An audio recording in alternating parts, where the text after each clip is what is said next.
नमस्कार विद्यार्थियों, मैं हूं कपिल दुबे और आप देख रहे हैं केडी क्लासेस। तो विद्यार्थियों, आज से हम इतिहास की क्लासेस शुरू करने जा रहे हैं और इतिहास की क्लासेस शुरू करने के पीछे हमारा जो उद्देश्य है, जो हमारा लक्ष्य है कि इतिहास के जो है प्रतियोगी परीक्षाओं में बहुत सारे प्रश्न पूछे जाते हैं। जैसे आप व्यापम या एमपीएसआई की तैयारी कर रहे हैं तो इसमें इतिहास के बहुत सारे जो प्रश्न है वो पूछे जाते हैं। अगर आप एमपीपीएससी की तैयारी कर रहे हैं तो प्रीलिम्स के साथ साथ मेंस में 150 नंबर का जो पेपर है, अलग से वो पेपर किसका है, इतिहास का।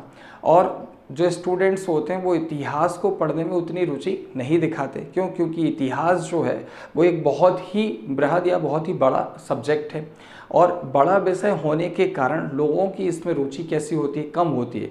चलिए, कुछ लोग इसमें रुचि पैदा करने का प्रयास करते हैं। तो इसमें बहुत सारी इवेंट्स, बहुत सारी घटनाएं हैं, बहुत सारे वंश हैं, बार बार वंश बदलते हैं, बार बार राजाओं के नाम परिवर्तित होते हैं, बहुत सारे आक्रमण होते हैं, अपने देश में अंदर आक्रमण होते हैं, घर परिवार वालों के होते हैं, विदेशी होते हैं, फिर बहुत सारी किताबें आती हैं, बहुत सारे स्थान आते हैं।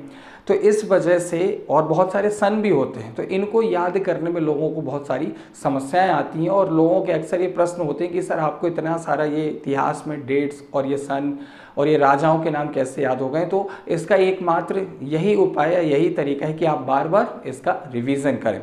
तो आज से हम इतिहास की क्लासेस शुरू करने जा रहे हैं। तो इतिहास को पढ़ने के पहले उसका कालानुक्रम जानना बहुत ज़रूरी है। अगर आपको इतिहास को पढ़ना है तो उसे एक विशेष क्रम में पढ़ने की आवश्यकता है।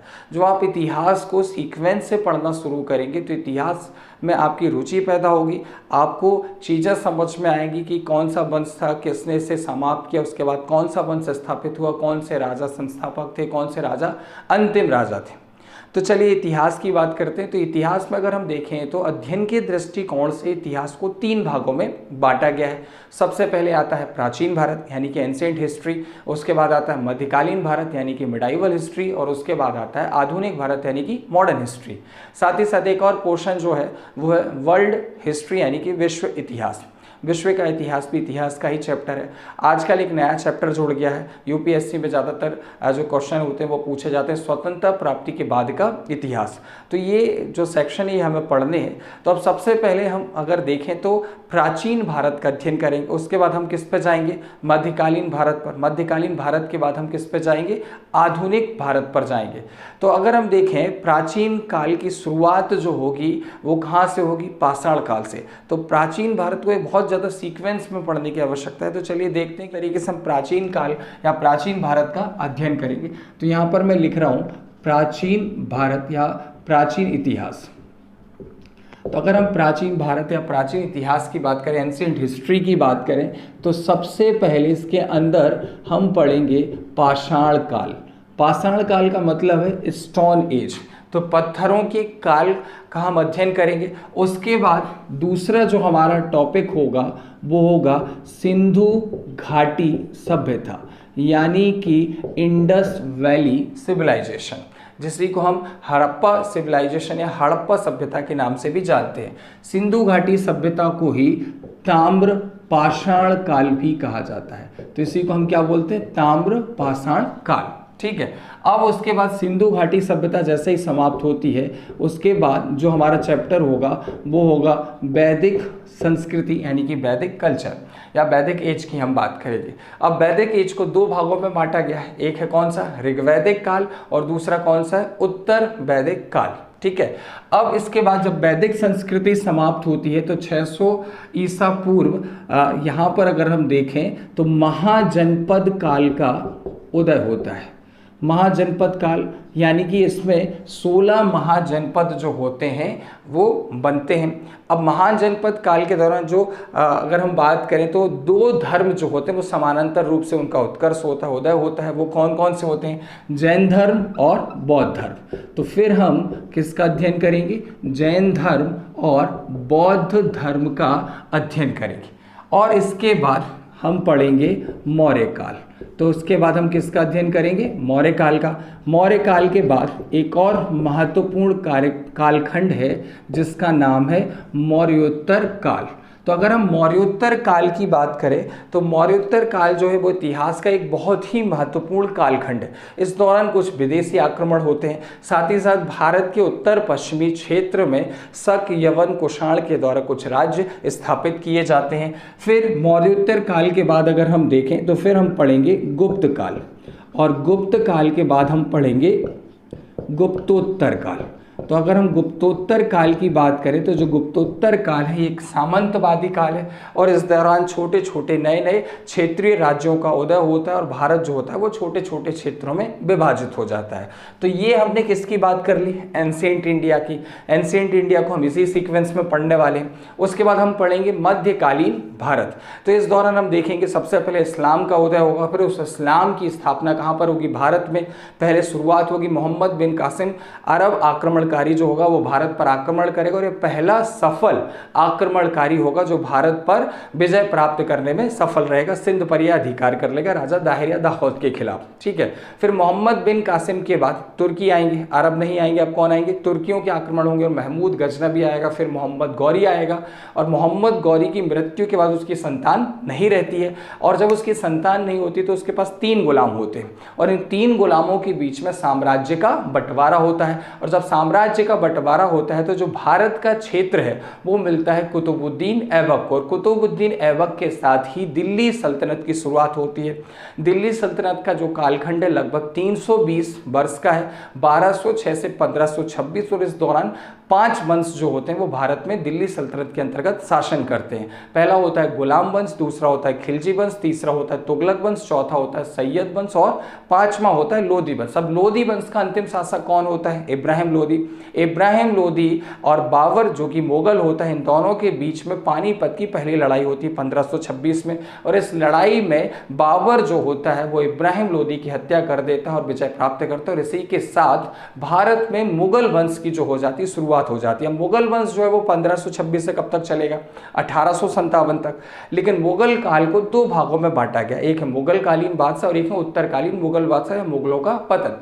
तो मुगल कालीन बादशाहों के अंतर्गत हम 6 राजाओं का अध्ययन करेंगे। सबसे पहले बाबर आएगा, फिर हुमायूं आएगा, फिर उसके बाद अकबर आएंगे, शाहजहां आएंगे, जहांगीर आएंगे, शाहजहां आएंगे, और फिर औरंगजेब। तो बाबर, हुमायूं, अकबर, जहांगीर, शाहजहां और औरंगजेब। और हुमायूं के काल के दौरान ही हम देखेंगे कि सूरी वंश का उदय होता है, और सूरी वंश का संस्थापक कौन होता है? शेरशाह सूरी। तो हम सूरी वंश का भी अध्ययन करेंगे।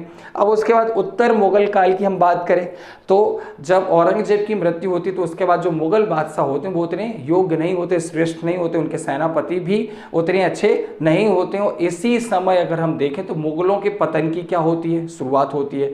तो मुगल के पतन का हम जब अध्ययन करेंगे, उत्तरकालीन मुगल बादशाह का अध्ययन करेंगे, तो हम इसमें पढ़ेंगे बहादुर शाह, जहांगीर शाह, फर्रुख, रफ़ी-उद-दरजात, रफ़ी-उद-दौला, मोहम्मद शाह, अहमद शाह, आलमगीर द्वितीय, शाह आलम द्वितीय, अकबर द्वितीय और बहादुर शाह द्वितीय जफर। अब जब ये मुगल काल खत्म होगा तो यहाँ से आधुनिक भारत की शुरुआत हो जाएगी। और आधुनिक भारत में अगर हम देखें तो आधुनिक भारत में हम सबसे पहले पुर्तगालियों का अध्ययन करेंगे, डेनिश का अध्ययन करेंगे, अंग्रेजों का अध्ययन करेंगे, डच का अध्ययन करेंगे और फ्रांसीसियों का अध्ययन करेंगे। फिर छोटे छोटे स्वतंत्र राज्यों का उदय हो जाएगा, जैसे बंगाल हो गया, अवध हो गया, मैसूर हो गया, यहाँ पर हैदराबाद दक्कन में हो जाएगा, दक्कन में हैदराबाद। फिर केरल का अध्ययन करेंगे, जयपुर, जाटों के विद्रोह, फिर उसके बाद किसानों के विद्रोह का अध्ययन करेंगे। और उसके बाद एक बड़ी क्रांति हो जाएगी, एक बड़ा विद्रोह होगा जिसका नाम होगा 1857 की क्रांति। और 1857 की क्रांति के कारण हम जानेंगे, उनकी असफलता के बारे में जानेंगे, उसके बाद क्या परिणाम हुए, क्या स्थिति परिवर्तित हुई, उनका अध्ययन करेंगे। और फिर उसके बाद भारतीय राष्ट्रीय कांग्रेस का उदय हो जाता है। फिर 1905 में बंगाल का विभाजन होता है, मुस्लिम लीग की स्थापना होती है, 1911 में दिल्ली दरबार आता है, फिर उसके बाद रोलेक्ट एक्ट आ जाता है और उसके बाद जलियांवाला बाग हत्याकांड आ जाता है। इसी के साथ भारतीय राजनीति में गांधी जी का पदार्पण हो जाता है और गांधी जी के द्वारा राष्ट्रीय स्तर पर एक असहयोग आंदोलन होता है, इसका नेतृत्व किया जाता है। और यहाँ से गांधी जी भारत की आज़ादी के लिए संघर्ष करते हैं। आगे चल के हम देखें तो गोलमेज सम्मेलन होते हैं, इसी दौरान सविनय अवज्ञा आंदोलन भी होता है। और फिर अंत में जो हमारा राष्ट्रीय आंदोलन होता है वो है भारत छोड़ो आंदोलन। और भारत छोड़ो आंदोलन के बाद हम देखें कैबिनेट मिशन जो होता है वो भारत आता है और भारत का संविधान निर्माण करने के लिए संविधान सभा की स्थापना की जाती है। और फिर माउंटबेटन योजना के द्वारा भारत का जो विभाजन होता है उसे स्वीकार कर लिया जाता है और पाकिस्तान नए राष्ट्र के रूप में उसकी स्वीकृति मिल जाती है। और इसी प्रकार हम देखें तो 15 अगस्त 1947 को भारत जो हो जाता है वो आज़ाद हो जाता है। तो यहाँ हम शुरू करेंगे पाषाण काल से और हम जाएंगे भारत की आज़ादी तक। तो इतिहास जो है वो काफ़ी बड़ा है, इसको बहुत शांति से और अच्छे से पढ़ें, लेकिन अगर एक बार आप इसे पढ़ लेंगे तो इसमें इतनी सारी स्टोरी हैं। मैं प्रयास करूँगा कि आपको बहुत आसान तरीके से मैं पढ़ाऊँ और आपको बहुत अच्छे से समझ में आ जाए। और मेरा फेवरेट सब्जेक्ट है इतिहास, सबसे प्रिय विषय है, तो मुझे पढ़ाने में बड़ा आनंद आता है। तो मैं प्रयास करूंगा कि वही आनंद मैं आप लोगों को भी प्रदान कर पाऊं। और जब इतिहास आप अच्छे से पढ़ लें तो हमारा प्रयास यही रहेगा कि आप जल्दी से इतिहास को पढ़ें, अदर सब्जेक्ट भी पढ़ें और प्रतियोगी परीक्षा में अच्छा प्रदर्शन करें, अपने लक्ष्य को प्राप्त करें और सफलता की ओर आगे बढ़ें। तो इसी कामना के साथ हम शुरू करेंगे आज प्राचीन भारत। तो चलिए, प्राचीन भारत में मैंने सबसे पहले क्या लिखा है? पाषाण काल। तो पाषाण काल की अगर हम बात करें तो इसी को हम बोलते हैं स्टोन एज। अब ये हमारा पहला चैप्टर होगा तो इसी के बारे में डिस्कस कर लेते हैं। तो पाषाण काल की अगर हम बात करें तो पाषाण काल में मानव यानी कि मनुष्य और पत्थरों के बीच में एक रिश्ता होता है। मनुष्य जो होता है पत्थरों के घरों में रहता है, पत्थरों के घरों में निवास करता है, पत्थरों के बर्तन बनाता है, पत्थरों के औजार बनाता है। तो यहाँ पर जो भी चीज़ होगी वो केवल किसकी होगी? पत्थरों की होगी। इसलिए इसका नाम क्या रखा गया? पाषाण काल। अब पाषाण काल जो है बहुत ही महत्वपूर्ण चैप्टर है, लोग इसे हल्के में लेते हैं, लेकिन पाषाण काल बहुत ही ज़्यादा महत्वपूर्ण है। अगर हम देखें तो इतिहास का एक महत्वपूर्ण कालखंड जो है वो अपने आप में कौन लेके रखा है? पाषाण काल। 5 लाख वर्ष पूर्व से लेकर 6000 वर्ष पूर्व तक जो कालखंड है वो कौन सा कालखंड है? हमारा पाषाण काल। और 6000 वर्ष पूर्व के बाद से लेकर अभी तक का जो हमारा इतिहास है वो कौन सा इतिहास है? हमारा भारतीय इतिहास। अब पाषाण काल की अगर हम बात करेंगे तो इसमें हम जब अध्ययन करेंगे तो हमें पता चलेगा कि जो मनुष्य की उत्पत्ति हुई है वो टर्सरी युग या तृतीयक युग के प्लायोसीन कल्प में हुई है। तो यहाँ पर दो महत्वपूर्ण शब्द मिलते हैं, एक तो तृतीयक युग यानी कि टर्सरी युग और दूसरा प्लायोसीन कल्प यानी कि प्लायोसीन पीरियड। तो यहाँ पर अगर हम देखें तो ये चीज़ जो है वो काफ़ी महत्वपूर्ण है। अब इसको समझने के लिए आपको पृथ्वी का इतिहास समझना पड़ेगा। अब जो पृथ्वी का इतिहास है वैसे तो हम देखें तो मुख्य रूप से वो ज्योग्राफी या भूगोल का चैप्टर है, लेकिन आज के इस लेक्चर में मेरा प्रयास रहेगा कि मैं इतिहास और भूगोल को मिश्रित करके आपके सामने प्रस्तुत करूं और इसको ज़्यादा रोचक तरीके से और आसान तरीके से आपके सामने लाया जा सके और आपको समझाया जा सके। तो इस चैप्टर को पढ़ने का फ़ायदा क्या है कि आपका भूगोल का भी चैप्टर क्लियर हो जाएगा, ज्योग्राफी की जो पहली क्लास होगी वो क्लियर हो जाएगी। इसमें थोड़ा सा और एडिशन होगा, ये बेसिक हम पढ़ाएंगे। ज्योग्राफी का जब पहला लेक्चर लेंगे तो उसमें और विस्तृत तरीके से हम इसकी चर्चा करेंगे, क्योंकि ये इतिहास की क्लास है इसलिए उतना ही कंटेंट हम यहाँ पर डिलीवर करेंगे जितना इतिहास के दृष्टिकोण से अनिवार्य, जितनी में चीज़ें आपको समझ में आ जाए। तो चलिए शुरू करते हैं। जो हमारा पहला चैप्टर होगा वो क्या होगा? पृथ्वी का इतिहास, मानव की उत्पत्ति एवं उसका विकास। तो चलिए इस चैप्टर की हम शुरुआत करते हैं। ठीक है, तो चैप्टर का नाम लिख लेते हैं। चैप्टर का नाम है पृथ्वी का इतिहास, मानव की उत्पत्ति एवं विकास। ठीक है, तो ये जो चैप्टर होगा अभी हम इसको समझेंगे, पृथ्वी के इतिहास के बारे में समझेंगे कि पृथ्वी का इतिहास कैसा था, किस तरीके से इस पृथ्वी पर ये जो जीवन है ये संभव हो पाया, फिर किस तरीके से मानव की उत्पत्ति और कैसे कैसे मानव ने विकास किया है। तो इसको हम समझने का प्रयास करेंगे। तो सबसे पहले हम यहाँ पर पृथ्वी के इतिहास की बात करें तो सबसे पहले हमें ये जानना होगा कि पृथ्वी की जो औसतन आयु है वो लगभग कितनी? 4.6 अरब वर्ष या 4.6 बिलियन ईयर। अब यहाँ पर कई जगह 4.8 अरब वर्ष में मिलता है, तो आप यहाँ पर कंफ्यूज ना हो, सभी डेटा लगभग एक ही है, अलग अलग किताबों में अलग अलग लिखा होता है। तो लगभग में से हम कितना लिख लेंगे? 5 अरब वर्ष। तो पृथ्वी की जो आयु है वो कितनी है? 4.6 अरब वर्ष या लगभग हम बोले अप्रोक्स बोले तो 5 अरब वर्ष या 5 बिलियन ईयर। अब इसकी जो आयु है इसे कितने भागों में बांटा गया है? इसे 3 भागों में बांटा गया है। अगर हम सबसे पहले देखें तो इसके अंतर्गत आ जाएगा महाकल्प। क्या आ जाएगा? महाकल्प। अब महाकल्प के बाद आपका आ जाएगा युग, और युग के बाद आ जाएगा आपका कल्प यानी कि शक। तो ये जो है महाकल्प के अंदर क्या होता है? युग, और युग के अंदर क्या होता है? कल्प। यानी कल्प के ऊपर जाएंगे तो युग आएगा, और युग के ऊपर जाएंगे तो क्या आ जाएगा? महाकल्प। अब अंग्रेजी में प्रयास करता हूँ, हो सकता है गलत हो जाए, लेकिन प्रयास करूँगा। तो महाकल्प को जो है वो बोला जाता है एरा। क्या बोलते हैं? एरा। युग को बोलते हैं इपोक, और कल्प जो होता है इसको बोला जाता है पीरियड। ठीक है, तो ये आपको याद रखना है, इरा, इपोक और पीरियड। अब यहाँ पर प्रश्न है कि कुल कितने महाकल्प हुए, तो यहाँ पर मैं इनकी संख्या लिख देता हूँ। कुल कितने महाकल्प हैं? 5 महाकल्प हैं। युग कितने हैं? तो युग हैं 4, और कल्प हैं 18। अब हम यहाँ पर महाकल्प, युग और कल्प का अध्ययन करेंगे कि किस युग में और किस युग के किस कल्प में पृथ्वी का इतिहास, पृथ्वी में क्या परिवर्तन हुआ, कैसे जीवन की उत्पत्ति हुई, और फिर कैसे धीरे धीरे मानव का विकास हुआ है। तो ये चैप्टर जो है आपको 1-2 बार पढ़ना पड़ेगा, तब जाके आपको ये चीज़ें जो होंगी याद होगी। फिलहाल यहाँ पर एक और फिगर में बना के आपको ये चीज़ समझा दे रहा हूँ। तो यहाँ पर अगर मैं बनाऊँ तो ये जो हो गया, ये आपका हो गया महाकल्प। महाकल्प यानी कि एरा। और महाकल्प कितने हैं? 5। इसके अंदर आपका क्या आ जाएगा? युग। और युग की संख्या कितनी है? 4। और इसके अंदर आ जाएगा आपका कल्प या शक, और इनकी संख्या कितनी है? 18। तो ये आपको याद रखना है कि सबसे पहले आएगा इरा, इरा के अंदर आएगा इपोक, और इपोक के अंदर आएगा पीरियड। अब महाकल्प कितने हैं? 5, युग कितने हैं? 4, और कल्प यानी कि शक कितने हैं? 18। अब इन्हीं को देखते हैं कि कौन कौन से महाकल्प हैं, कौन कौन से युग हैं, कौन कौन से कल्प हैं, इनका अध्ययन करते हैं। ठीक है, तो यहाँ पर अभी मैं केवल इनके नाम लिख रहा हूँ, फिर अपन एक एक महाकल्प उठाएंगे, उसमें कौन कौन से योग हैं, और उसके बाद किस कल्प में किस चीज़ का विस्तार हुआ है, किस चीज़ की उत्पत्ति हुई, उसका अध्ययन करेंगे। तो अभी पहले इनके नाम याद करने आवश्यक है। तो सबसे पहले अगर मैं यहाँ पर लिखूँ तो यहाँ पर मैं बना देता हूँ महाकल्प। तो महाकल्प हमारे कितने हैं? 5। ठीक, अब इसको मैं बनाने का प्रयास कर रहा हूँ।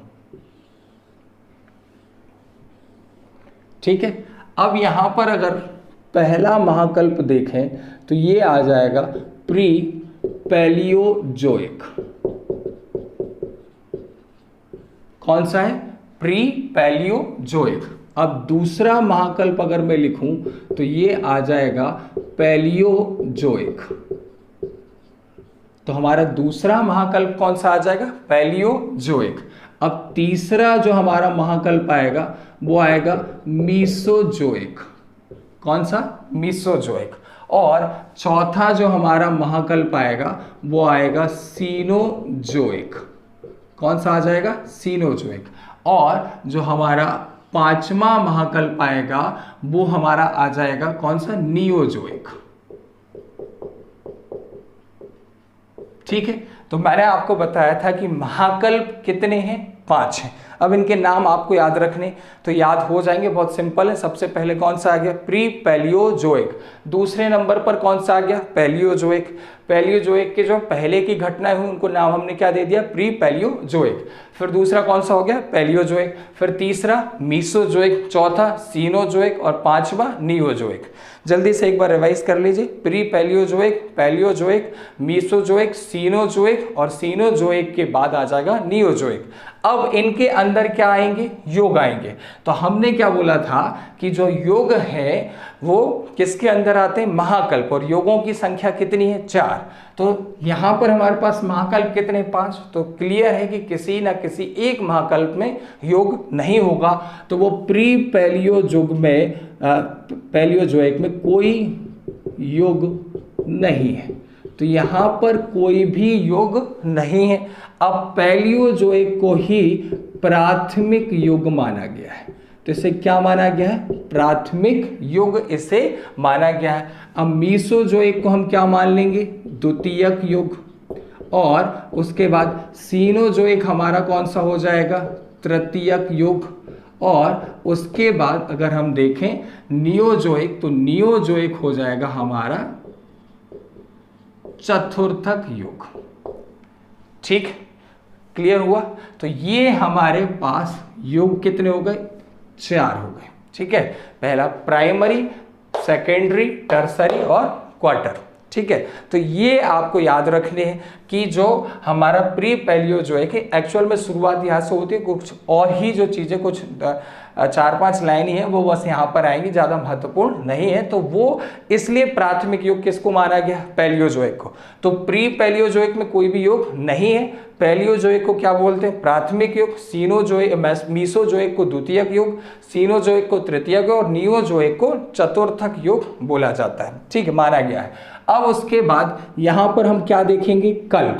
तो यहाँ पर युग नहीं है लेकिन कल्प कितने हैं, यहाँ पर कल्प हैं 2। इसी तरीके से लिख लेते हैं। ठीक है, तो पहला जो कल्प आएगा उसका नाम है आर्कियन।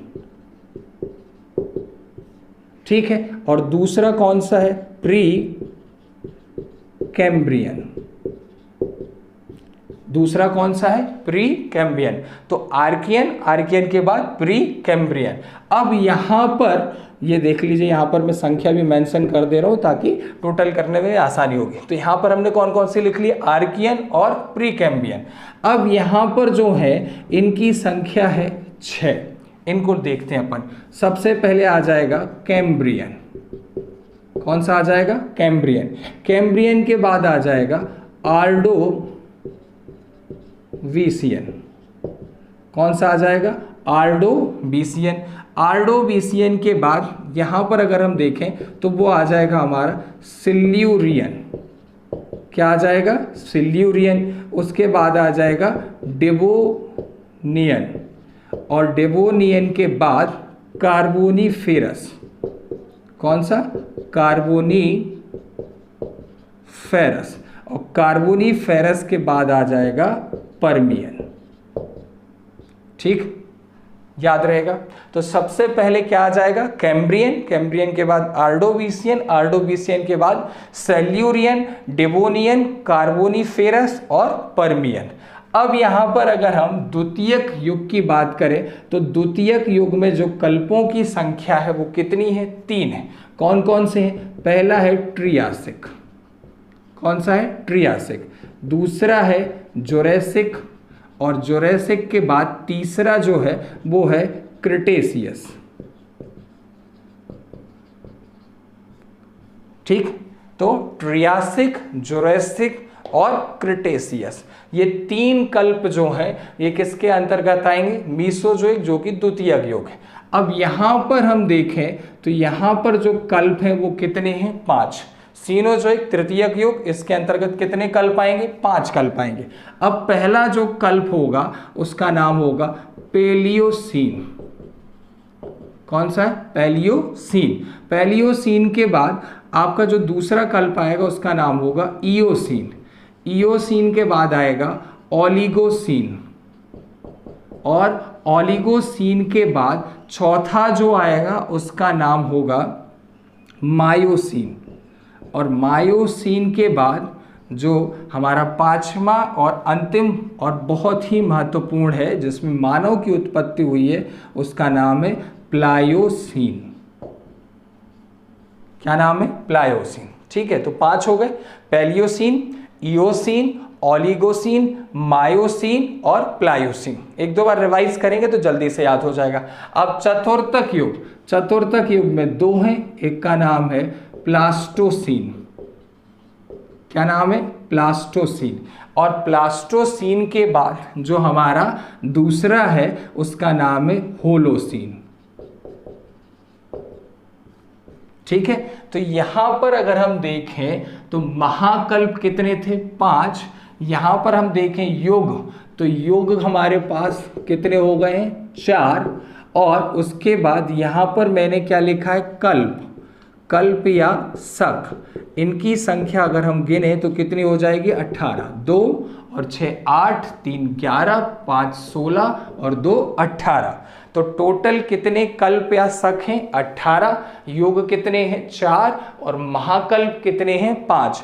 तो ये जो इस तरीके से मैंने एक बनाया है पूरा चार्ट, आपको अपनी कॉपी में बना लेना है और इसको रिवाइज करना है। जल्दी से रिवाइज करते हैं। महाकल्प कितने हैं? 5। पहला कौन सा था? प्री पैलियोजोइक, फिर पैलियोजोइक, मीसोजोइक, सीनोजोइक और आखिर में आ जाएगा आपका नियोजोइक। अब युग कितने हैं? 4। तो प्री पैलियोजोइक में कोई युग नहीं है। उसके बाद प्राथमिक युग, द्वितीयक युग, तृतीयक युग और चतुर्थक युग, प्राइमरी, सेकेंडरी और टर्सरी। उसके बाद क्वार्टर वाला आ जाएगा। ठीक है, फिर यहाँ पर हमने देखा कि जो हमारा प्री पैलियोजोइक था उसमें युग नहीं है, लेकिन कल्प कितने हैं? कल्प हैं 2, आर्कियन और प्री कैम्बियन। फिर उसके बाद पैलियोजोइक में कितने? द्वितीय प्राथमिक युग में कितने कल्प हैं? तो वो है 6। कौन कौन से हैं जल्दी से देखिए। तो पहला था हमारा कैम्ब्रियन, फिर आर्डोविसियन, सेल्यूरियन, सेल्यूरियन के बाद आ जाएगा डेवोनियन, कार्बोनिफेरस और पर्मियन। उसके बाद हम आ जाएंगे किसमें? द्वितीयक युग। द्वितीयक युग के अंतर्गत हमारे पास कितने कल्प हैं? 3 हैं, ट्रियासिक, जुरासिक और क्रिटेशियस। सीनोजोइक जो है ये हमारा तृतीयक युग है और इसके अंतर्गत 5 कल्प या शक आते हैं, पैलियोसीन, इयोसीन, फिर ओलिगोसीन, मायोसीन और प्लायोसीन। फिर नियोजोइक चतुर्थक युग, इसके अंतर्गत 2 कल्प या शक आते हैं जिनका नाम है प्लास्टोसीन और होलोसीन।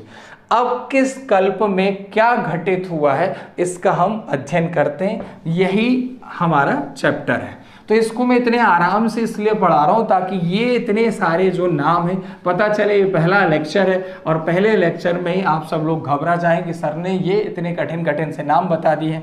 तो ये मैं आपका बेस बनाने का प्रयास कर रहा हूँ, क्योंकि जब तक आप ये नहीं समझेंगे तब तक आपको आगे याद नहीं होगा। अब यहाँ पर मैं आपको बहुत स्पष्ट तरीके से पढ़ाना चाह रहा हूँ, इसलिए एक एक कल्प उठाएंगे, उसके अंदर हम उसका योग लिखेंगे, उसके अंदर उसके हम महाकल्प के अंदर योग लिखेंगे, उसके अंदर क्या लिखेंगे? कल्प, और फिर उनके अंदर क्या क्या उनका इतिहास रहा उसका हम अध्ययन करेंगे।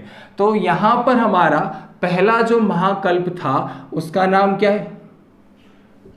Pre Palaeozoic.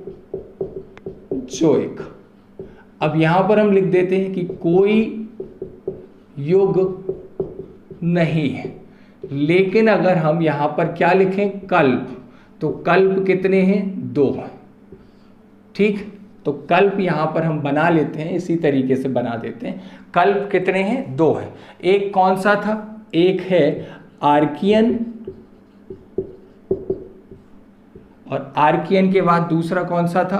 Pre Cambrian. ठीक है, तो एक हो गया हमारा आर्कियन, दूसरा कौन सा हो गया? Pre Cambrian. अब अगर हम आर्कियन की बात करें तो इस समय जीवन की उत्पत्ति नहीं हुई थी। तो इस समय किसकी उत्पत्ति नहीं हुई थी? जीवन की उत्पत्ति नहीं हुई थी, लाइफ प्रेजेंट नहीं थी। ये हम किसकी बात कर रहे हैं? प्री पैलियोजोइक के अंतर्गत आर्कियन कल्प की बात कर रहे हैं। इस समय जीवन की उत्पत्ति नहीं हुई थी। इस समय नीस और ग्रेनाइट की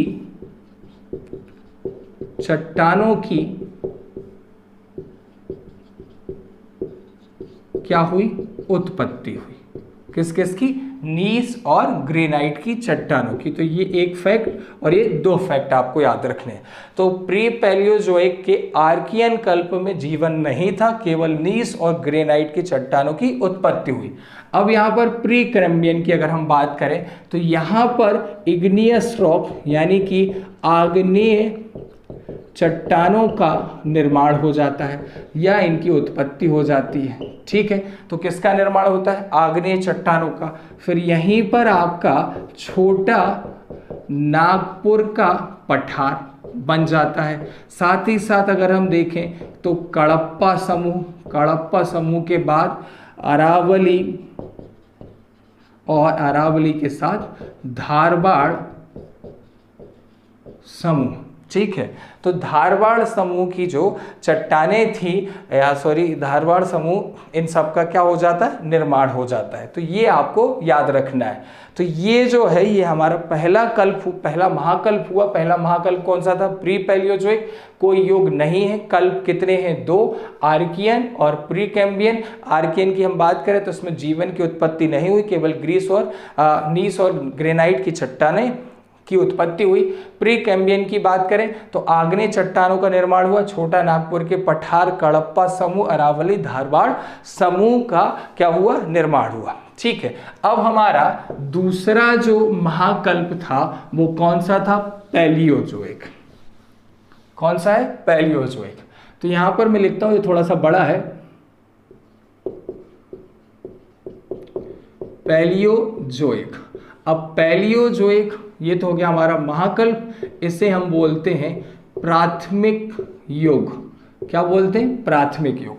अब इसके अंतर्गत हमने देखे थे कि हमारे पास कितने कल्प हैं, तो हमारे पास 6 कल्प हैं। कितने कल्प हैं, 6।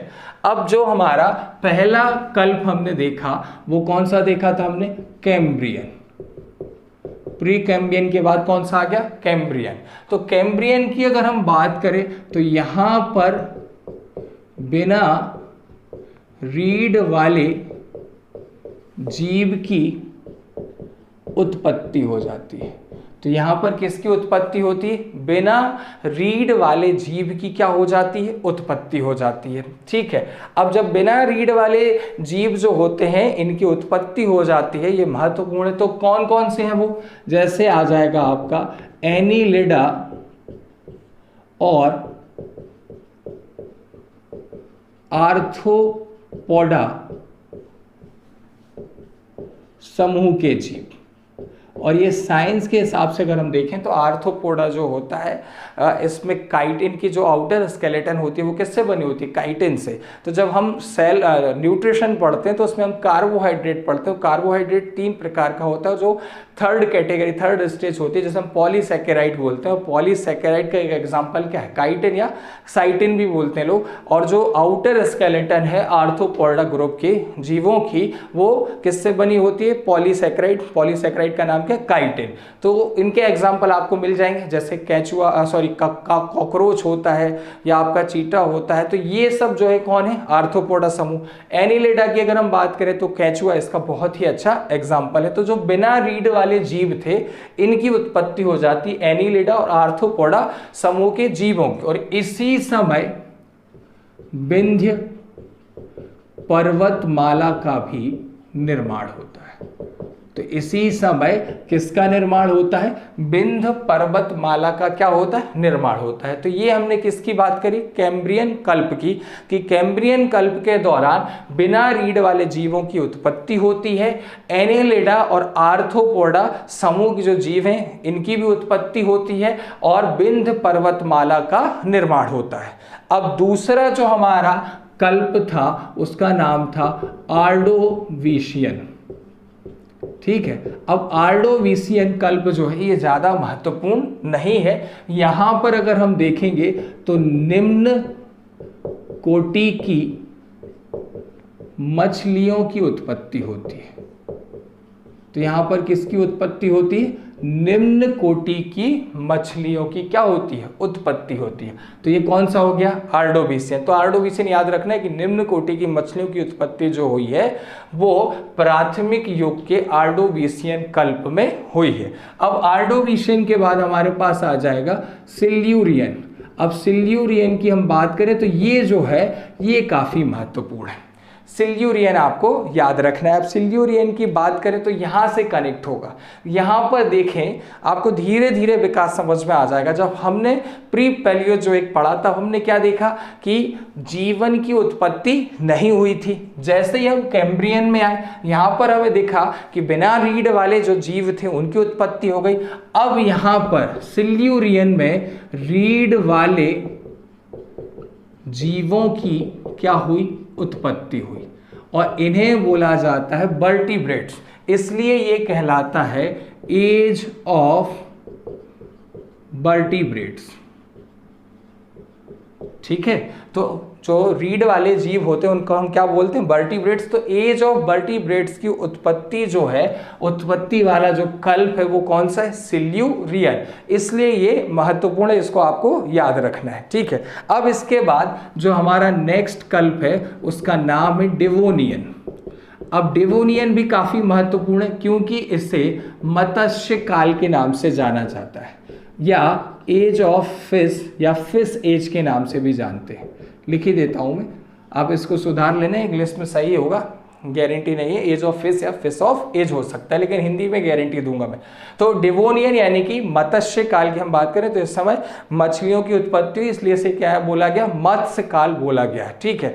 अब यहाँ पर एक और चीज याद रखनी है आपको, यहीं पर उभयचर, उभयचर को हम बोलते हैं एम्फीबियन, इनकी क्या होती है, उत्पत्ति होती है, यानी इनका ओरिजिन जो होता है वो कौन से कल्प में हो जाता है, डेवोनियन में। अब डेवोनियन के बाद जो हमारा महत्वपूर्ण, जो आपने खासकर सुना होगा, वो है कार्बोनीफेरस। वो हमारा कौन सा है, कार्बोनीफेरस। तो कार्बोनीफेरस की हम बात करेंगे, ठीक है। तो कार्बोनीफेरस की हम यहां पर बात करने जा रहे हैं, इसको आपको देखना है। तो कार्बोनीफेरस जो है इसका हम अध्ययन करने वाले हैं। तो कार्बोनीफेरस की बात करें तो यहां पर उभयचर की क्या हुई है, उत्पत्ति हुई है, और यहां पर उभयचर का पूर्ण विकास हो गया, इसलिए इसे बोलते हैं उभयचर काल। क्या बोलते हैं, उभयचर काल, यानी कि एज ऑफ एम्फीबियन, ठीक है। तो यहां पर ओरिजिन हुआ, यहां पर टोटल इनका डेवलपमेंट हो गया, इसलिए ये क्या कहलाया, उभयचर काल। अब यहीं पर आपको एक और चीज याद रखनी है, यहां इसी को बोला जाता है बड़े वृक्ष का काल। इस काल के दौरान बड़े बड़े वृक्ष हुए, जैसे कि फर्न। इन वृक्षों की जो लंबाई होती थी वो लगभग 100 फीट होती थी। तो कितने फीट ऊंचे होते थे, कितने फीट लंबे होते थे, 100 फीट। तो बड़े वृक्षों का जो काल हुआ वो कौन सा है, कार्बोनीफेरस। साथ ही साथ यहां पर गोंडवाना लैंड की चट्टानों का निर्माण जो था वो शुरू हुआ, और इसी दौरान किसके निक्षेप भी मिले हैं, कार्बन के निक्षेप भी हमें प्राप्त हुए। इसी आधार पर इसका नाम हमने जो रखा है वो क्या रखा है, कार्बोनीफेरस। तो आपको समझ में आ गया होगा। तो कार्बोनीफेरस उभयचर का, उभयचरों का यानी एम्फीबियन का पूर्ण विकास हो गया। बड़े वृक्ष का काल कहा जाता है फर्न, इसी काल के दौरान उत्पन्न हुए, लगभग 100 फीट लंबे होते थे। गोंडवाना लैंड की चट्टानों का निर्माण शुरू हुआ, कार्बन की निक्षेप मिले, ठीक है। तो अब हम अगर देखें तो कई बार पूछा जाता है कि बिंद सैल समूह की चट्टानें, जैसे अगर हम मध्य प्रदेश के ज्योग्राफी का अध्ययन करते हैं तो मालवा का पठार हम पढ़ते हैं, मध्य भारत का हम पठार, रीवा पन्ना का पठार, बुंदेलखंड का पठार, तो वहीं पर लिखा होता है कडप्पा सैल समूह, बिंद सैल समूह। तो वो अब आपको समझ में आ जाएगा। तो आप जब भी ये पढ़ें तो आप अपने दिमाग में महाकल्प याद रख लें, युग याद रख लें, और फिर किस युग के किस कल्प में कौन सी चीज़ों का विकास हुआ है, कौन सी चीज़ों की उत्पत्ति हुई है, ये आपको दिमाग में रखना है। तो वो चीज़ यहाँ से आपको अब समझ में आ जाएगी। अब कार्बोनीफेरस के बाद हमारे पास है आखिरी कौन सा, पर्मियन। तो अगर हम पर्मियन की बात करें तो इस दौरान ब्लैक फॉरेस्ट और दूसरा है हमारा बासजेस, इनकी उत्पत्ति हुई। तो ब्लैक फॉरेस्ट और वासजेस नामक पर्वतों की क्या हुई, उत्पत्ति हुई। तो ये जो था ये हमारा दूसरा कल्प था, दूसरा महाकल्प था, सॉरी। और दूसरा महाकल्प इसी को हम क्या बोलते हैं, प्राथमिक युग। तो पहली जो एक, दूसरा महाकल्प युग कौन सा कहलाएगा, प्राथमिक। इसके अंदर कितने कल्प आएंगे या शक आएंगे, तो 6। कौन कौन से, कैम्ब्रियन, आर्डोविशियन, सिल्यूरियन, डेवोनियन, कार्बोनीफेरस और पर्मियन। जल्दी से देखते हैं कैम्ब्रियन, या आप इसको रिवाइज कर लें। तो बिना रीढ़ वाले जीव की यहाँ पर उत्पत्ति हुई। एनेलिडा और आर्थ्रोपोडा समूह के जीव जो थे इनकी उत्पत्ति हुई, विंध्य पर्वतमाला का निर्माण हुआ। यहाँ पर निम्न कोटि की मछलियों की उत्पत्ति हुई, सिल्यूरियन में रीढ़ वाले जीवों की उत्पत्ति हुई, डेवोनियन को मत्स्य काल बोला जाता है, उभयचर की उत्पत्ति हुई और उभयचर का पूर्ण विकास हुआ कार्बोनिफेरस में, इसलिए इसे बोला जाता है उभयचर काल। बड़े वृक्ष का काल भी इसे कहा जाता है। गोंडवाना लैंड की चट्टानों का निर्माण हुआ और पर्मियन में ब्लैक फॉरेस्ट और वासजेस पर्वत श्रृंखलाओं का निर्माण हुआ। चलिए अब इसके बाद पैलियोजोइक के बाद जो हमारा महाकल्प आएगा उसका नाम है मीसोजोइक, द्वितीयक युग, और इसके अंतर्गत हम 3 कल्प का अध्ययन करेंगे। कौन कौन से? ट्रियासिक, जोरेसिक और क्रिटेशियस। तो दूसरा जो यहाँ पर तीसरा हमारा महाकल्प आ जाएगा, कौन सा आ जाएगा? मीसोजोइक। और मीसोजोइक की हम बात करें, कौन सा युग है ये है द्वितीयक युग। और द्वितीयक युग के अंतर्गत अगर हम देखें तो कितने कल्प आते हैं? 3 कल्प आते हैं। पहला कौन सा है हमारा? ट्रियासिक। ठीक है। अब सबसे पहले हम किसको समझने का प्रयास करते हैं? ट्रियासिक को। तो जो ट्रियासिक है ये भी काफी महत्वपूर्ण है। अगर हम देखें तो इस दौरान सरीसृप, अब देखो सबसे पहले जीवों की उत्पत्ति नहीं हुई, फिर बिना रीढ़ वाले, फिर रीढ़ वाले यानी कि वर्टिब्रेट्स के बाद एम्फीबियन, अब कौन आ जाएंगे? रेप्टाइल। तो इसे बोला जाता है सरीसृप काल। क्या बोलते हैं? सरीसृप काल, एज ऑफ रेप्टाइल। तो इस काल के दौरान रेप्टाइल उत्पन्न हुए और उनका विकास भी हुआ। तो सरीसृप काल या एज ऑफ रेप्टाइल किसको बोला जाता है? ट्रियासिक को। अब इसी काल में अगर हम देखें तो जो हमारा गोंडवाना लैंड था जिसका निर्माण किसमें शुरू हुआ था? कार्बोनिफेरस कल्प में। तो गोंडवाना लैंड का अब क्या शुरू हो जाता है? विभाजन शुरू हो जाता है। और ये विभाजन कब तक चलेगा? इसके बाद कौन सा कल्प आएगा? जोरेसिक। तो इसका विभाजन कब तक चलेगा? जोरेसिक तक चलेगा। तो गोंडवाना लैंड का इसमें क्या शुरू हो गया था? विभाजन शुरू हो गया था। अब इसके साथ कुछ और महत्वपूर्ण चीजें हैं, जैसे अगर हम देखें ऑस्ट्रेलिया के साथ आपका आ जाएगा अफ्रीका के बाद आ जाएगा आपका दक्षिणी अमेरिका, और दक्षिणी अमेरिका के बाद आ जाएगा आपका दक्षिण भारत। इनका निर्माण जो है वो कौन से कल्प में हुआ है? ट्रियासिक कल्प में। तो ये चीजें आपको याद रखनी है। कौन कौन सा? सरीसृप काल यानी कि एज ऑफ रेप्टाइल इसे कहा जाता है, और गोंडवाना लैंड का विभाजन शुरू हुआ जो कि जोरेसिक काल तक चला, कल्प तक चला। ऑस्ट्रेलिया, अफ्रीका, दक्षिण अमेरिका और दक्षिण भारत का निर्माण हुआ। अब उसके बाद दूसरा जो हमारा कल्प है उसका नाम है जोरेसिक। अब जोरेसिक कल्प, तो आपने जोरासिक पार्क पिक्चर देखी होगी, उसमें क्या दिखाया गया? डायनासोर। क्यों नाम रखा गया? क्योंकि इतिहास से लिंक करके, ज्योग्राफी से लिंक करके उन्होंने इस पिक्चर का नाम रखा। डायनासोर की जो उत्पत्ति हुई कौन से काल में हुई? जोरेसिक में। तो इस काल के दौरान डायनासोर की क्या हुई? उत्पत्ति हुई। ये आपको याद रखना है। तो इस काल के दौरान किसकी उत्पत्ति हुई? डायनासोर की उत्पत्ति हुई। एक और कंगारू की भी क्या हुई? उत्पत्ति हुई। तो किसकी भी उत्पत्ति हुई? कंगारू की भी क्या हुई? उत्पत्ति हुई। तो ये 2 चीजें जो है ये खासकर महत्वपूर्ण है। और तीसरी और चीज मैं आपको बता दे रहा हूं, आर्कियोप्टेरिक्स है, सॉरी आधा पा आता है लेकिन लिख ही देते हैं आपको समझ में आ जाए। आर्कियोप्टेरिक्स, ठीक है। अब आर्कियोप्टेरिक्स जो है इसे बोला जाता है आद्य पक्षी। क्या बोलते हैं? आद्य पक्षी। तो आर्कियोप्टेरिक्स जो पक्षी था इसकी उत्पत्ति हुई। ये स्थल और वायु में जीवित रहने वाला, ये दोनों में जीवित रह सकता था, स्थल में भी जीवित रह सकता था और वायु में।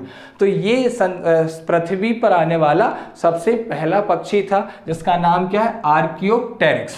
तो ये कौन से काल में आया? जोरेसिक में। तो जोरेसिक काल में डायनासोर की उत्पत्ति हुई, कंगारू की उत्पत्ति हुई, आर्कियोप्टेरिक्स यानी आद्य पक्षी भी इसी समय उत्पन्न हुआ। अब जो तीसरा कल्प है उसका नाम है क्रिटेशियस। क्या नाम है? क्रिटेशियस। तो अगर हम क्रिटेशियस की बात करें तो क्रिटेशियस जो है इस समय अगर हम देखें तो पर्वतों के निर्माण की प्रक्रिया सक्रिय रही, यानी कि इस समय बहुत सारे पर्वतों का क्या हुआ? निर्माण हुआ, जिनमें प्रमुख आपके कौन से? रॉकी पर्वत, एंडीज पर्वत श्रृंखला। तो रॉकी और एंडीज पर्वत श्रृंखला का निर्माण कौन से युग में हुआ है? क्रिटेशियस में। तो पर्वतों के निर्माण की प्रक्रिया जो थी वो क्या रही? सक्रिय रही। रॉकी और एंडीज जो पर्वतमाला थे इनका निर्माण हुआ। और यहाँ पर एक और महत्वपूर्ण चीज है, दक्षिण भारत में पठार पर लावा का जमाव हुआ।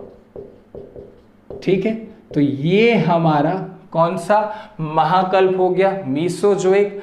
कौन सा युग हो गया? द्वितीयक युग। कल्प कितने हो गए? 3, ट्रियासिक, जुरेसिक और क्रिटेशियस। अब ट्रियासिक की बात करें तो सरीसृप काल यानी age of reptile. Gondwana land का विभाजन शुरू हुआ। ऑस्ट्रेलिया, अफ्रीका, दक्षिण अमेरिका और दक्षिण भारत का क्या हुआ? निर्माण हुआ। जुरेसिक काल के दौरान डायनासोर की उत्पत्ति हुई, कंगारू की उत्पत्ति हुई, आर्कियोप्टेरिक्स यानी आद्य पक्षी जो स्थल और वायु दोनों में जीवित रह सकता था। क्रिटेशियस पर्वतों के निर्माण की प्रक्रिया अत्यधिक समय तक हुई। रॉकी एंडीज पर्वतमाला का निर्माण हुआ। दक्षिण भारत में पठार पर लावा का जमा हुआ। अब मीसोजोइक के बाद नेक्स्ट जो हमारा महाकल्प है वो कौन सा है? सीनोजोइक। ठीक है, तो यहां पर हम समझते हैं सीनोजोइक। और सीनोजोइक को हम कौन सा युग बोलते हैं? टर्सरी युग, तृतीयक युग। और ये काफी महत्वपूर्ण है क्योंकि इसी युग के प्लायोसीन कल्प में किसकी उत्पत्ति हुई? मनुष्य की। तो इसके अंतर्गत हमने कितने देखे थे? 5। पहला हमारा कौन सा है? पैलियोसीन। पहला जो है हमारा वो कौन सा है? पैलियोसीन। अगर हम पैलियोसीन की चर्चा करें तो पैलियोसीन जो काल है या ये पूरा सीनोजोइक तृतीयक युग जो है इसे हिमालय के निर्माण का काल बोला जाता है। किसके निर्माण का काल? हिमालय के निर्माण का काल। तो अगर पूछे हिमालय का निर्माण कब हुआ है तो टर्सरी युग में हुआ है। मनुष्य की उत्पत्ति या मनुष्य की उत्पत्ति की शुरुआत कब हुई? तृतीयक युग में हुई है। तो ये आपको याद रखनी, सीनोजोइक, तृतीयक युग और इसके पूरे कल्प जो है वो महत्वपूर्ण है। तो अगर हम देखें पहला जो हमारा पैलियोसीन, इस दौरान अल्पाइन पर्वत श्रृंखला का क्या हुआ? निर्माण हुआ। तो कौन सी पर्वत श्रृंखला बनी? अल्पाइन पर्वत श्रृंखला का क्या हुआ? निर्माण हुआ। साथ ही साथ अगर हम यहाँ पर देखें तो एक और महत्वपूर्ण चीज़ है, यहाँ पर आते आते तक डायनासोर जो होते हैं वो समाप्त हो जाते हैं। तो जुरासिक कल्प में डायनासोर की उत्पत्ति हुई और ये समाप्त किस में हो जाते हैं? पैलियोसीन में। अब पैलियोसीन के बाद अगर हम दूसरा देखें तो वो हमारा आ जाएगा ईओसीन। कौन सा? ईओसीन। अब ईओसीन की अगर हम बात करें तो इसमें बृहद हिमालय का जो निर्माण होता है वो निर्माण शुरू होता है। तो इस काल के दौरान बृहद हिमालय यानी ट्रांस हिमालय का निर्माण जो होता है वो क्या हो जाता है? शुरू हो जाता है। साथ ही साथ अगर हम देखें यहाँ पर तो हाथी, घोड़ा, गेंडा, सूअर के पूर्वज की उत्पत्ति होती है। तो उस समय जो हाथी, घोड़ा, गेंडा थे वो अभी के जैसे नहीं थे, इनसे कई ज़्यादा बड़े थे, इसलिए हमने इनको क्या माना है कि उनके क्या थे? पूर्वज थे। फिर धीरे धीरे वो घट के अभी वर्तमान स्थिति में आ गए। तो हाथी, घोड़ा, गेंडा और सूअर के पूर्वजों की क्या हुई? उत्पत्ति। अब ईओसीन के बाद हमारा कौन सा आ जाएगा? ओलिगोसीन। कौन सा आएगा? ओलिगोसीन। तो अगर हम ओलिगोसीन की बात करें तो ओलिगोसीन के दौरान बृहद हिमालय का जो निर्माण था ये निर्माण पूर्ण हुआ। तो इस काल के दौरान जो हमारा बृहद हिमालय था, इस बृहद हिमालय का निर्माण जो था वो पूरा हो गया। साथ ही साथ कुत्ता, बिल्ली, इनकी उत्पत्ति हुई। ठीक है, और उसके बाद कुत्ता बिल्ली की अगर हम बात देखें तो बिना पूंछ वाला बंदर। ठीक है, तो कौन सा बंदर हमने बोला? बिना पूंछ वाला बंदर, जिसको हम क्या बोल सकते हैं? कपी। और इसे क्या कहा जा सकता है? मानव कहा जा सकता है। ठीक है, इसलिए इसे बोला जाता है मानव सम। क्या बोला जाता है? मानव सम। और यहां से मानव की उत्पत्ति की शुरुआत हो जाती है। मानव सम को बोला जाता है होमोनाइड। ठीक है, तो ये महत्वपूर्ण, ये आपको याद रखना है। ओलिगोसीन यानी बृहद हिमालय का निर्माण पूर्ण हुआ। कुत्ता बिल्ली, बिना पूंछ वाला बंदर, जिसे कपी कहा जा सकता है या मानव कहा जा सकता है, इसे मानव सम कहते हैं या होमोनाइड कहते हैं। ठीक है, अब ओलिगो के बाद आपका कौन सा आ जाएगा? मायोसीन। ठीक, अब मायोसीन की अगर हम बात करें तो इस समय लघु और मध्य हिमालय, लघु और मध्य हिमालय का निर्माण हुआ। ठीक है, तो कौन कौन सा हिमालय बन गया? लघु और मध्य हिमालय का क्या हो गया? निर्माण। अब मायोसीन के बाद सबसे महत्वपूर्ण जो है वो है हमारा प्लायोसीन। ठीक है, तो हमने बोला था कि सीनोजोइक के तृतीयक युग यानी टर्सियक युग में के प्लायोसीन कल्प में किसकी उत्पत्ति हुई? मनुष्य की उत्पत्ति हुई।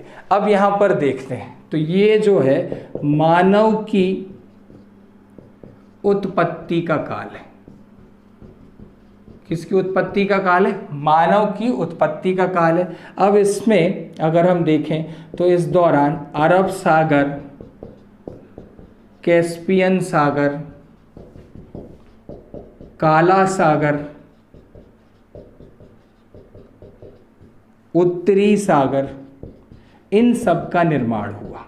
साथ ही साथ उत्तरी विशाल मैदान का भी निर्माण हुआ। ये भी आपको याद रखना है। ठीक है, तो ये जो चैप्टर है ये आपको एक के साथ एक फ्री वाला ऑफर दे रहा है। आप ये चैप्टर पढ़ें तो हिस्ट्री में भी काम में आएगा, और ये ज्योग्राफी का तो लेक्चर है ही है, ज्योग्राफी का चैप्टर है, इसे आपको याद करना ही पड़ेगा। अगर ज्योग्राफी आप पढ़ेंगे तो पृथ्वी का इतिहास आपको पता होना चाहिए। तो ये जो है 5 मिनट और लगेगा और उसमें ये खत्म हो जाएगा। तो यहाँ पर हम देखें पैलियोसीन, अल्पाइन पर्वत श्रृंखला का निर्माण हुआ, डायनासोर समाप्त हो गए। इयोसीन में बृहद हिमालय का निर्माण का कार्य जो था वो शुरू हुआ। हाथी, घोड़ा, गेंडा, सुअर के पूर्वजों की उत्पत्ति हुई। ओलिगोसीन बृहद हिमालय का निर्माण का जो कार्य था वो पूर्ण हुआ। कुत्ता बिल्ली, बिना पूंछ वाले बंदर, जिन्हें कपी या मानव कहा जा सकता है, मानव सम हम कहते हैं, होमोनाइड, इनकी उत्पत्ति हुई।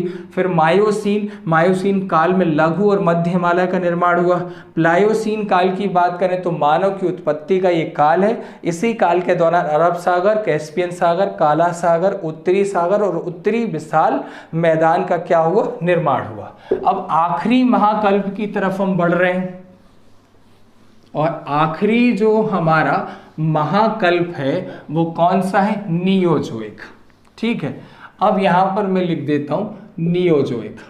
तो जो नियोजोइक है, नियोजोइक की बात करें, इसे कौन सा युग कहा जाता है? इसे चतुर्थक युग कहा जाता है। इसके अंदर जो कल्प या शक हैं, इनकी संख्या कितनी है? 2 है। तो इनको हम 2 भागों में बांट लेते हैं। पहला कौन सा है हमारा? प्लास्टोसीन। पहला हमारा कौन सा है? प्लास्टोसीन।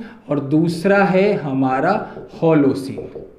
ठीक है, अब इनको देख लेते हैं। तो प्लास्टोसीन की अगर हम बात करें तो इसे आइज एज कहा जाता है, आइस एज यानी कि हिमयुग। तो ऐसा माना जाता है कि पृथ्वी जो है 1,02 साल वर्षों के बाद जो होती है, 1,00,000 या 2 साल के बाद जो होती है उसका टेम्परेचर कम हो जाता है, और उसके बाद पूरी पृथ्वी पर जो होती है वो हिम या बर्फ की चादर जम जाती है। तो ये जो प्लास्टोसीन युग था, ये कौन सा युग था? हिम युग। और हिम युग जो है यूरोप में कितने हो चुके हैं? 4। तो हिम युग की बात करें तो पूछ लिया जाता है यूरोप में कितने हैं? 4। कौन कौन से हैं? गुंज, गुंज के बाद मेंडल, मेंडल के बाद रिस, और रिस के बाद वर्म, जल्दी से याद कर लीजिएगा, ये पूछ लिए जाते हैं, गुंज, मेंडल, रिस और वर्म।